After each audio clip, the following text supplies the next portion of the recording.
yang jaiz, ikut suka dia dan buat apa. Jadi cukuplah 3 sifat yang kita mengaji dalam yang disebut sebelum ni.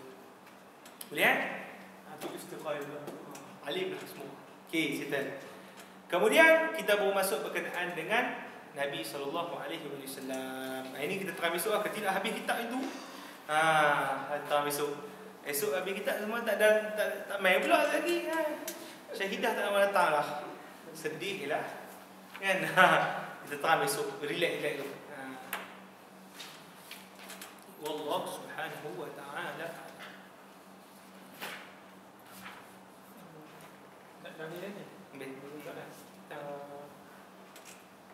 Kalau macam kita dengan manusia yang akan sihat, kita bincang pasal ketuhanan, mana kita dah menerima konsep punya ada Tuhan. Macam mana orang yang menerima konsep Tuhan ini berdepan dengan orang yang tak menerima langsung konsep Tuhan? Seri? Kita yang menerima konsep ketuhanan, akal kita sudah tidak ada percaya Allah itu wujud. Kalau kita dah pegang pokok akal yang pertama, Allah itu wujud. Macam mana orang yang pada akal ni, dia tak berpegang pada pokok akal, rasa Allah itu yang pertama itu wujud tu. Dia dah tolak Allah. Macam mana kita nak berdepan dengan kita hujah step by step. Maksudnya kita katalah okay, kamu ada tak? Kamu jadi kita tolak kepada benda yang mutlak. Okay, benda yang alam kau tengok ada kan, dicipta kan. Seperti kita kata sebelum kau ada tu kau tak ada. Sebelum tak ada dia ada kan? Tak ada kan. Lepas tu siapa yang daripada kau tak ada tu mengadakan kau? Kita tahu dia, tanya dia siapa dia. Oh, dia kata nothing evolusi. Evolusi. Oh, evolusi. Okey, sebelum evolusi tu dia punya evolusi tu. Okey, bagi yang first kali benda alam ni evolusi kan. Bagi cepat. I don't know. Yang ada mana? Yang penting jahil kami ada ilmu. Kami tahu siapa menjadikan kami. Allah Ta'ala, Tuhan. Kalau kamu tak tahu, kamu jangan buat tak tahu. Kamu buat tahu, kamu nak dakwah. Boleh kita itu contoh tu. Dakwah. Boleh faham? Okey, contoh akal kamu okey. Macam logik yang Ibn Bonifaz selalu sebut. Benda yang ada mesti ada benda yang mengada. Kan? Ada. Saya nak tanya berdasarkan akal kamu. Kamu ni ada tak? Kira cetak yang buat. Kalau kamu kata tak ada, macam mana? Boleh terima. Memang tak ada, dia pop sendiri. Plop something from coconut. From nothing. Tak ada. Mana ada? Memang kita tak fikir pun. Sebab kita dah memang lalui benda yang asal tak ada, kena ada. Kalau asal tak ada, yang seronok lah kalau kita kata ni kan, kalau kita tengok pada diri kita kan. Diri kita macam mana badan kita, contoh setiap daripada enzim yang apa, yang mengalir dalam badan kita, darah, kita tengok daripada awal penciptaan kita. Kita tengok awal pada penciptaan kita. Nama apa nutfah yang air mani lelaki dengan air mani perempuan kan, apa dengan sperm dengan ovum kan. Kita kata memang mak ayah kita confirm kau boleh jadikan kita macam kalau kita kata mak ayah kita datang daripada mak ayah kita kan. Boleh ke jadi? Ada orang kahwin tak ada anak. Maksudnya dia tu memang tak ada. No power, tak ada kuda. Kemudian daripada apa? Daripada bercantum over dari zygote. Dari zygote menjadi embryo kan. Dari embryo jadi fetus. Menjadi nak ke satu tempat ke satu marhalah tu. Kita tak sampai nak melekat kepada ke rahim kan. Siapa yang kontrol?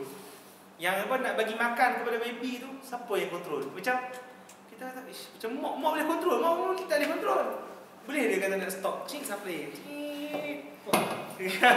Dia potong. Boleh dia supply balik. Dah tak boleh kontrol. Memang benda kita tak boleh kontrol benda tu, penciptaan. Kalau dia pusing-pusing dia balik ke Tommy dia kata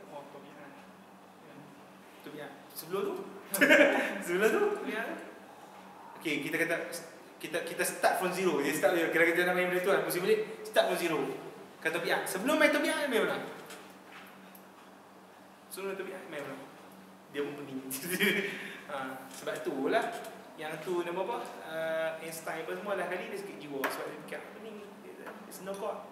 Dia sakit jiwa, dia mental illness. Itu juga ni apa yang relativisme siapa dia? Apa dia sebelum 30 tahun dia mati dia gila dulu. Sebab apa? Einstein dia pasal sakit jiwa. Ujung-ujung ayat. 10 tahun Itu orang kat situ kan. Itu ada cerita. Itu sampai dia tu apa? Nietzsche dia sakit jiwa gila tu. Sebab apa? Dia Tuhan gila tu dia tak ada fikir. Sebab dia tak ada undang-undang akal. Filosofi ke dalam filosofi jangan kita filosofi kita cari apa dia bagi ultimate reasoning atas sekali ialah ultimate reason nah ialah dah kali mesti dah kali dia kata Tuhan betul tak dia tak boleh from ultimately macam dia ultimately atas kali bagi dia tahu manusia benar-benar daripada apa Adam. Adam yang benar-benar nak cari asal. Paul Hawking pun dia tak boleh ni dia nak nafikan dalam brief history of time kan. Atau brief history of universe kan. Macam theory of everything dia tapi dia buku dia tu brief history. Ada satu video tu baru. Ada tengok satu video pakar matematik matematik di Jepun, di Japan American. Dia kata dia dapat buktikan wujudnya Tuhan dan dia kata Tuhan itu adalah pakar matematik. God is a mathematician. Tak, bukan sebab dia bagi apa? Kiraan, kalau kita kira contoh kiraan. Very dia bagi apa? Detail lah satu benda kita tengok. From manusia daripada satu level kepada satu level, kiraan kalau salah satu silap dari calculation jadi manusia lain dia rosak terus. Kan? Miss. Macam mana? Tapi ada Syahli selalu sebut untuk nak jadi ateisme berfikir dalam kerangka ilmiah sebenarnya tak boleh jadi. Sebab probability alam ni probability kita kira balik berdasarkan mathematician probability kejadian alam. Dia takkan dapat, dia takkan boleh kalau dia nak kata tak Tuhan. Macam random number lah. Random number. Kita tak boleh kan probability punya. Tak boleh create. Mana boleh probability ni random number dia tak boleh. Mesti from something kemudian systematically kemudian bukan Macam mana nak jadi Lego kita ambil Lego jadi bangunan. dia cerita nombor jadi orang. Tapi Hegel dia sebut dalam benda tu anak merapu tu Hegel dah bagi komunis antara idea tu. Tapi dia bukan merasa. Selepas tu yang author dia tu Karl Marx lah yang author. Karl Marx dengan sains yang sepatutnya menyebabkan manusia boleh dekat dengan Tuhan itu sains yang ramai orang. sebab bukan sebab tu dia panggil al-atas. Al-atas saya nak masuk kesis tak ada. Satu al-atas dia sebut masalah dia panggil decompartmentation knowledge. Maksud decompartmentation tu adalah masing-masing apabila belajar matematik dia akan belajar matematik tu dia panggil apa, dia tak salurkan matematik untuk apa, untuk dia pandang benda lain. Itu problem. Tapi kalau dia start dia campur, dia panggil apa, dia campur knowledge dia lain, dia akan nampak. Sebab tu kita umat Islam perjuangkan dia panggil sebagai the unity of knowledge. Unity of knowledge itu mesti kesatuan ilmu. Kesemua kita belajar apa yang kita nampak, kesemua kita akan nampak Tuhan. Kita akan nampak Allah SWT. Semua itu kita punya sebab kita satu ulama-ulama kita banyak ngaji, medik dia ngaji, ini dia ngaji, ekonomi dia ngaji, itu dia ngaji. Sebab semua dia akan buat bersatu. Kalau orang barat Kristen cuba tanya. Kalau physician Stephen Hawking tanya dia benda lain, dia tahu memang genius tapi physician satu benda tu dia tahu itu Tapi kita tanya dia, how to make a bread? I don't know. Tak tahu. Tapi ada satu lagi menarik yang kalau apa? Kalau dalam Badi'ah Zaman Sanusi dia tunjuk dari pandangan kita kepada orang yang sains ni, apabila dia memandang sesuatu perkara tu, dia obses untuk apa? Untuk dia nak tahu secara materialnya bahan tu saja. Dia obses juga untuk bahan.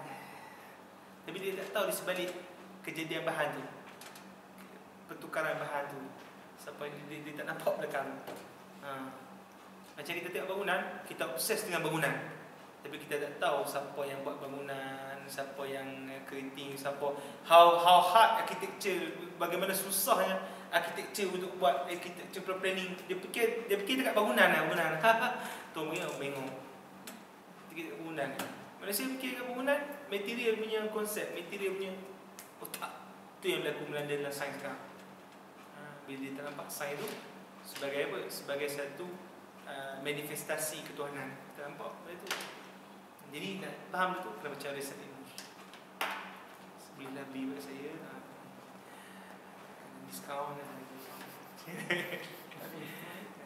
ada faham. Kesalahan terima. Ada sikit lah. Tak terjemah semua ya. Biar nak baca semua dia sebenarnya jadi rekod lah. Kita tahu.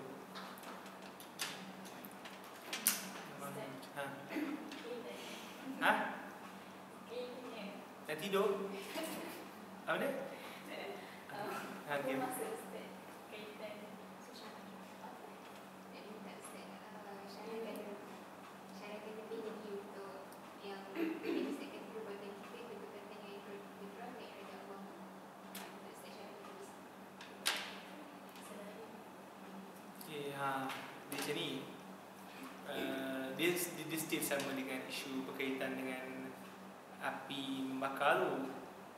Okay, contoh api membakar apa? Kertas. Api membakar kertas kan. Okay, kalau kita tengok dalam pandangan, adakah memang api tu secara hakikat dia membakar kertas tu? Demikian kalau kita tengok secara zahir memang api membakar kertas tu. Tapi sebenarnya kebakaran yang berlaku pada kertas tu, makan yang berlaku pada kertas tu, yang disebutkan adalah apa? Ada kita itu kata itu pun termasuk dalam perbuatan Allah SWT. Kita punya mindset punya Muslim lah. Kita kata, oh, api tu dia sekadar apa? Dia sekadar duduk dekat situ, kan? Dan Allah SWT yang ciptakan semasa apa? Semasa api menempelkan diri dia dekat kertas tu, Allah ciptakan pada masa yang sama itulah apa? Kebakaran yang berlaku pada kertas tu. Itu faham maksud?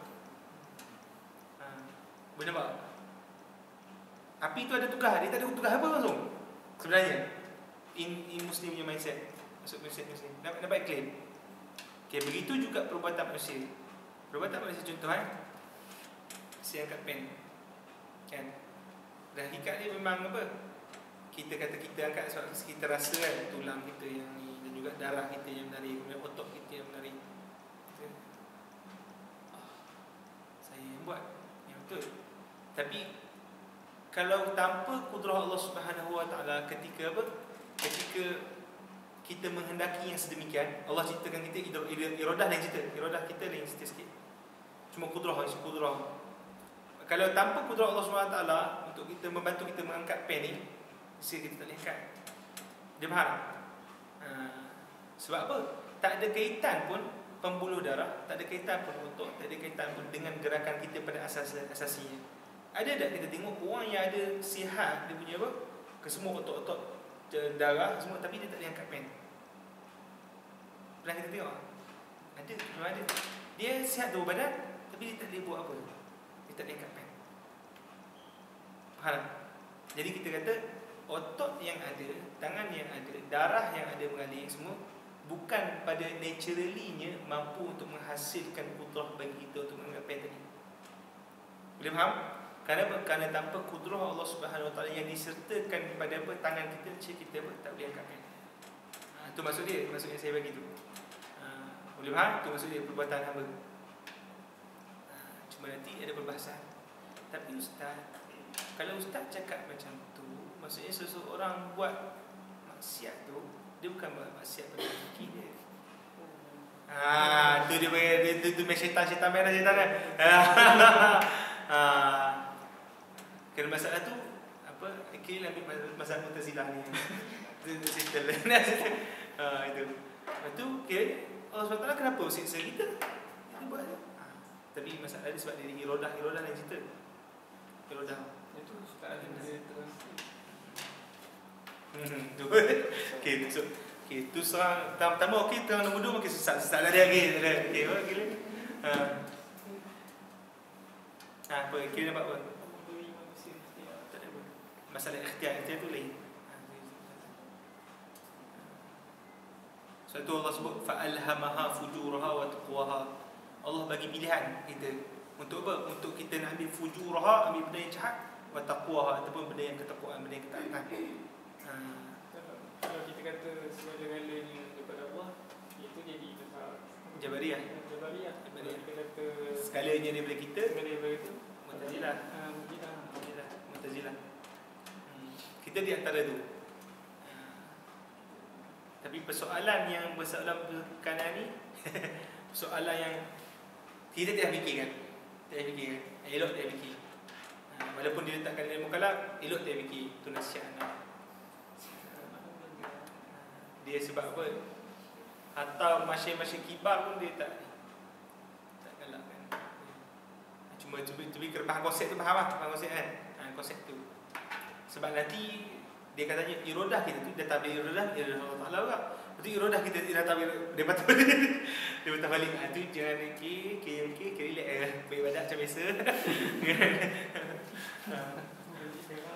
Dia hujah. Itu memang bahasa yang ni yang tak boleh nak dijawab secara sebab apa kita hanya tahu wa ma utitu min ilmi illa qalila. Kita jawab itu. Tidak ada yang benda yang Allah Taala bagi daripada ilmu melainkan hanya sikit. Yang Ustaz sebut tadi tu termasuk juga dalam hal apa tu fikiran tentang apa ciptaan Allah, jangan fikir tentang zat Allah. Perbuatan Allah tu kita memikirkan terus banyak sangat tentang ketuhanan. Zat-zat tak fikir tadi. Tapi kalau kita fikir pada masalah berkaitan alam ni, alam tu boleh senang. Nanti antara cara untuk kita nak berfikir berkenaan dengan apa? Level dia bagi yatafakkaruna fi khalqis samawati wal ard. Rabbana ma khalaqta hadza batilan subhanaka faqina azabannar. Surah baru.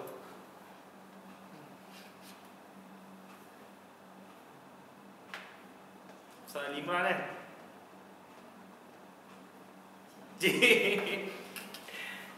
Hafizah ni tawaduk. Okey. Apa kita sebut apa? Allah SWT suruh kita berfikir pada alam ni, berkaitan alam ni. Allah SWT sebut bila kita sebut allazina yazkuruna Allah qiyaman wa qu'udan wa ala junubihim wa yatafakkaruna fi khalqis samawati wal ard rabbana ma khalaqta hadza batila subhanaka faqina adzabannar. Cara nak fikir berkenaan dengan apa tadi alam ni, dia mesti kita gabungkan antara zikir Allah SWT. Zikir. Dan kalau kita sembahyang, kita cuba melihat. Kita cuba melihat apa yang berlaku di sekeliling. Kita cuba melihat keajaiban yang ada. Kemudian kita apa? Sebab tu Allah SWT sebut tadi, yazkurun Allah, sebut dulu, yazkurun Allah, berzikir kepada Allah Ta'ala dalam keadaan segala keadaan. Sama ada berdiri, duduk, baring, tulis itu. Kemudian Allah SWT pun suruh kita tak kala dalam apa? Membaca kan. Iqra, Allah SWT suruh baca macam tu ya. Jadi Allah sebut bismi rabbikal ladzi khalaq. Dengan apa? Dengan nama Tuhan. Itu kita tak kala apa? Membaca, meneliti, mengamati, mesti apa melalui apa dengan apa? Bismillah. Dengan nama Allah Subhanahu wa taala. Kita mengingati Allah Subhanahu wa taala. Iqra, itu wa rabbukal akram allazi 'allama bil qalam. 'Allama al-insana ma lam ya'lam. Itu kalla. Okey, coba. Berkaitan dengan kau tadi, kita kata berfikir berkenaan dengan alam. Dia satu level tadi adalah kita berfikir, kita sertakan dengan kita mengingati Allah Subhanahu wa taala. Ingat Allah Subhanahu wa taala, berzikir dengan cara tu kita tak lama adalah satu level kepada satu level lain. Kita akan dapat apa? Dia panggil apa? Dia panggil konsep ni. Dia panggil konsep ni Ibn Arabi punya konsep lah. Tapi dia punya disebut, dia kata wahdatu al-af'al. Wahdatu al-af'al dia adalah kita tak ada satu pun kita tengok kat muka bumi, kat alam ni, melainkan itu terzahir bagi kita itu adalah perbuatan Allah Ta'ala. Memang kita mesti tak lalai langsung. Apa yang berlaku, tak kira orang buat jahat ke, orang buat baik ke, orang jatuh bola jatuh ke, pusing ke, hak ni ya, dia akan nampak itu adalah satu-satunya perbuatan daripada Allah Ta'ala. Maksudnya memang perbuatan semua datang daripada satu Allah Ta'ala. Itu level dia panggil ahlilah, dia masuk level sebenarnya. Lihat itu daripada fa'il tu dia akan dapat dia panggil wahdatu al-sifat. Daripada setiap perbuatan yang begitu agung, ajib, keahlian semua ni, dia akan nampak bahawa apa? Itu datang daripada suatu sifat yang bijaksana. Betul tak? Kita tengok apa yang berlaku manusia, bagaimana penciptaan manusia, bagaimana kita punya kehidupan sehari-hari, bagaimana apa yang berlaku pada diri kita. Tak mungkin benda ni terhasil dibuat dengan apa? Dengan hanya tak ada apa je kejahilan, tak. Mesti ada benda apa? Perbuatan itu disandarkan dengan sifat hikmah. Perbuatan itu disandarkan dengan sifat yang maha berkuasa. Kan? Allah Ta'ala berkuasa jadikan semua benda. Kita tengok asalnya manusia, kita harapkan semuanya jadi macam sempurna, betul tak? Tapi tiba-tiba kita tengok ada orang ni, budak dilahirkan dalam apa? Keadaan bertanduk. Tu dia. Nampak bertanduk kan?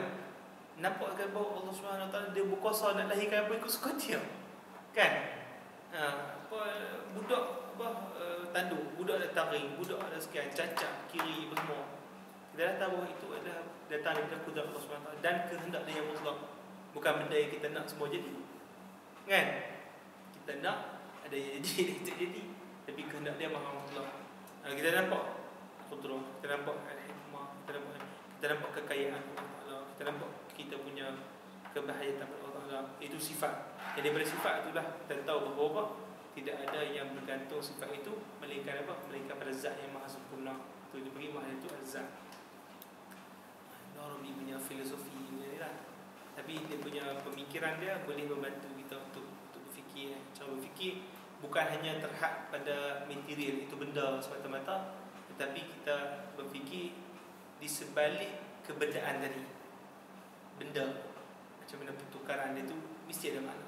Daripada satu state kepada satu state, daripada satu perubahan kepada satu perubahan, daripada itu mesti ada benda, mesti ada apa? Mesti ada di sebaliknya itu makna.